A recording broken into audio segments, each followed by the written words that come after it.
러브 SOS 365의 러브코치입니다. 여러분, 남자 마음이 식었다고 포기하고 계신가요?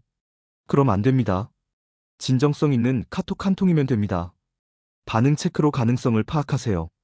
감정 리마인드로 추억을 환기시키고 환경을 만들어주면 한 달 안에 고백이 나옵니다. 서툴 터치까지 더하면 성공률 80%입니다. 오늘은 식어버린 남자의 마음을 다시 되돌리는 완전한 방법에 대해 이야기해 보겠습니다.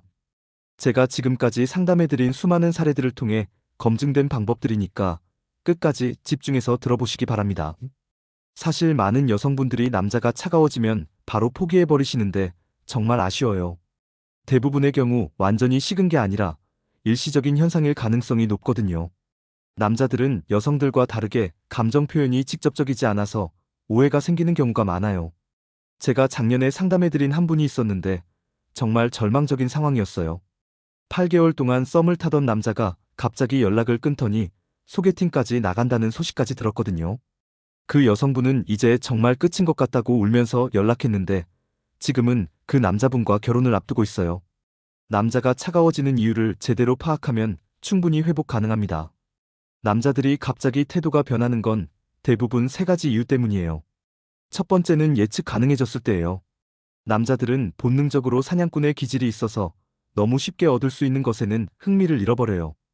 두 번째는 부담감을 느꼈을 때입니다. 여성분들은 좋은 감정을 표현하고 싶어 하는데 이게 남자에게는 때로 압박으로 다가올 수 있어요.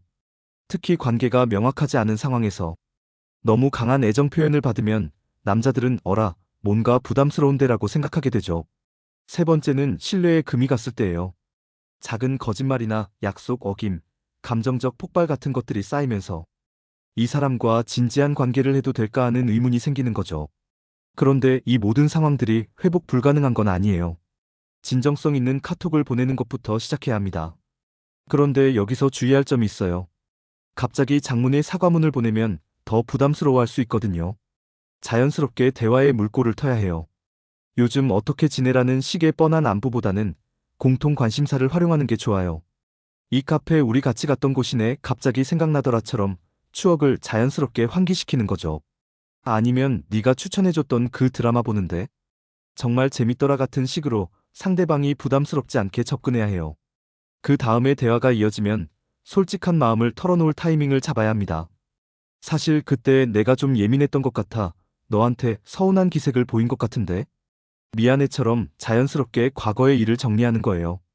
여기서 포인트는 상대방을 비난하지 않고 자신의 잘못을 인정하는 거예요. 남자들은 자존심이 강하기 때문에 자신이 비난받는다고 느끼면 더 마음의 문을 닫아버려요. 하지만 여자가 먼저 자신의 부족함을 인정하면 그때 나도 좀 그랬나 하면서 마음이 풀리기 시작해요. 반응 체크가 중요한 단계입니다. 남자가 예전처럼 따뜻하게 답장을 해온다면 아직 감정이 남아있다는 신호예요. 이때는 가볍게 만남을 제안해 볼 수 있어요. 근처에 갈 일이 있는데 시간 되면 커피 한 잔 할래처럼 부담 없는 만남을 제안하는 거죠. 만약에 반응이 시큰둥하다면 아직 타이밍이 아닌 거예요. 이럴 때는 성급하게 밀어붙이지 말고 친구 포지셔닝으로 전환해야 해요. 그래 알겠어 하지만 우리 좋은 친구로는 지낼 수 있잖아 라고 말하면서 압박을 빼주는 거예요. 남자들은 압박받는 걸 정말 싫어해요. 마치 고양이랑 비슷해요. 쫓아가면 도망가고 관심 안 주면 오히려 다가오는 거죠. 그래서 2단계에서는 절대 조급해하면 안 됩니다. 만남이 성사됐다면 이제부터가 진짜 중요한 시점이에요.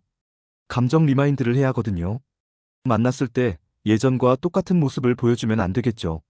뭔가 달라진 모습, 성장한 모습을 보여줘야 해요. 요즘 필라테스 시작했는데 생각보다 재밌어라든지 새로운 취미 생겼는데 정말 힐링이 돼 같은 식으로 자신의 변화를 자연스럽게 어필하는 거예요. 남자들은 발전하는 여자에게 매력을 느끼거든요. 그리고 시선 처리도 중요해요. 너무 뻔뻔하게 쳐다보지도 말고 그렇다고 아예 안 보지도 말고 적절히 수줍어하면서 바라보는 거예요. 이런 작은 제스처들이 남자로 하여금 이 여자 아직 나한테 관심이 있구나라고 느끼게 만들어요. 과거의 좋은 추억을 자연스럽게 꺼내는 것도 효과적이에요. 그때 우리 같이 갔던 전시회 정말 좋았는데라든지 네가 그때 해준 말이 아직도 기억에 남아 같은 식으로 좋은 기억들을 환기시키는 거죠. 환경을 만들어주는 것도 중요합니다.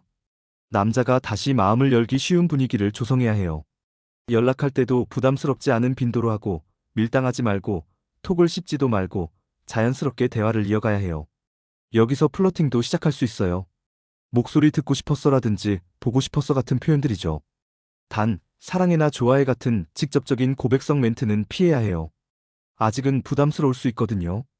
술자리가 생긴다면 여기서 더 좋아지면 큰일인데 같은 의미심장한 멘트를 던져볼 수도 있어요. 이런 멘트들이 남자의 호기심을 자극하면서 동시에 여자의 마음을 은근히 드러내는 효과가 있어요. 마지막 단계는 서툴 터치예요. 말하면서 어깨를 살짝 치거나 웃으면서 팔을 스치는 정도의 자연스러운 스킨십이죠. 남자가 데려다주는 상황이라면 잠깐 팔짱을 끼는 것도 좋은 방법이에요. 스킨십이 중요한 이유는 남자들이 촉각적 자극에 민감하기 때문이에요. 적절한 스킨십은 긴장감과 호기심을 동시에 자극해서 이 여자 뭔가 달라졌네라는 느낌을 주거든요. 하지만 여기서 중요한 건 선을 지키는 거예요. 상대가 분위기에 취해서 더 깊은 스킨십을 원한다면 아직은 안 되라고 하면서 적당한 제동을 걸어야 해요. 이게 오히려 남자의 욕구를 자극하는 거죠. 제가 상담해드린 분 중에 이 방법을 그대로 따라한 분이 있었는데 정말 드라마틱한 변화가 있었어요. 석 달 동안 냉전 상태였던 남자가 한 달 만에 고백했거든요. 그 여성분이 말하기를 처음에는 정말 어색했는데 단계별로 따라하니까 자연스럽게 관계가 회복됐다고 하시더라고요.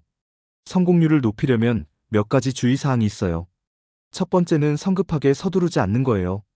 관계 회복은 시간이 필요한 일이라서 급하게 결과를 원하면 오히려 역효과가 날 수 있어요.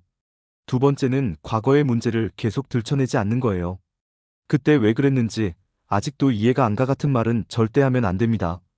과거는 정리했으니 이제 앞으로의 관계에 집중하자는 메시지를 줘야 해요. 세 번째는 자존심을 완전히 버리지 않는 거예요. 관계를 회복하고 싶다고 해서 무조건 낮은 자세로 나가면 오히려 매력이 없어 보일 수 있거든요. 적당한 선에서 자존심은 지키면서 관계 개선을 위해 노력하는 모습을 보여야 해요. 실패하는 케이스들을 보면 공통점이 있어요. 너무 집착하거나 계속 따져묻거나 감정적으로 폭발하는 경우가 대부분이에요. 이런 행동들은 남자들이 가장 부담스러워하는 것들이거든요. 반대로 성공하는 케이스들을 보면 침착함을 유지하면서 단계적으로 접근한 경우가 많아요. 감정에 휩쓸리지 않고 전략적으로 움직인 분들이 높은 성공률을 보이더라고요. 혹시 이 방법들을 시도해봤는데도 전혀 변화가 없다면 언제 포기해야 하는지도 알아야겠죠. 만약에 남자가 명확하게 다른 사람이 생겼다거나 정말 끝내고 싶다고 말한다면 더 이상 붙잡지 말아야 해요. 그리고 석 달 이상 꾸준히 노력했는데도 전혀 반응이 없다면 그때는 정말 새로운 시작을 고려해봐야 해요. 사랑은 혼자만의 노력으로는 안 되는 일이거든요. 상대방도 어느 정도 마음이 있어야 가능한 거예요. 하지만 포기하기 전에 정말 모든 방법을 다 써봤는지 되돌아보시기 바랍니다. 의외로 작은 변화 하나가 관계를 완전히 바꿔놓는 경우가 많아요. 관계 회복보다 더 중요한 건 여러분 자신의 행복이에요. 누군가 때문에 자존감이 떨어지고 우울해지고 일상이 무너지면 안 됩니다. 그런 모습으로는 누구도 매력적으로 느끼지 않거든요. 정말 매력적인 여자는 누군가에게 의존하지 않고도 혼자서 충분히 행복할 줄 아는 여자예요. 그런 여자가 되었을 때 남자들이 오히려 더 끌리게 되는 거죠. 제가 상담하면서 자주 하는 말이 있어요. 사랑받으려고 노력하지 말고 사랑할 만한 사람이 되려고 노력하세요라는 말입니다. 자신을 발전시키고 성장시키는 노력이 결국 최고의 연애 전략이에요. 오늘 말씀드린 방법들을 정리해보면 진정성 있는 카톡으로 시작해서 반응을 체크하고 만남을 통해 감정을 리마인드시키고 환경을 만들어주고 마지막에 서틀 터치까지 더하면 높은 확률로 성공할 수 있어요. 물론 모든 관계가 회복 가능한 건 아니지만 적어도 시도해볼 가치는 있다고 생각해요. 나중에 후회하지 않기 위해서라도 말이에요. 여러분도 비슷한 상황에 계신다면 오늘 말씀드린 방법들을 차근차근 적용해보시기 바랍니다. 그리고 결과가 어떻게 됐는지 댓글로 공유해주세요. 여러분의 경험담이 다른 분들에게 큰 도움이 될 거예요. 성공 사례든 실패 사례든 모든 경험이 소중하거든요. 그리고 혹시 개인적인 상담이 필요하시다면 언제든지 러브SOS 365로 연락주세요. 여러분의 사랑이 꼭 이루어지기를 진심으로 응원하겠습니다.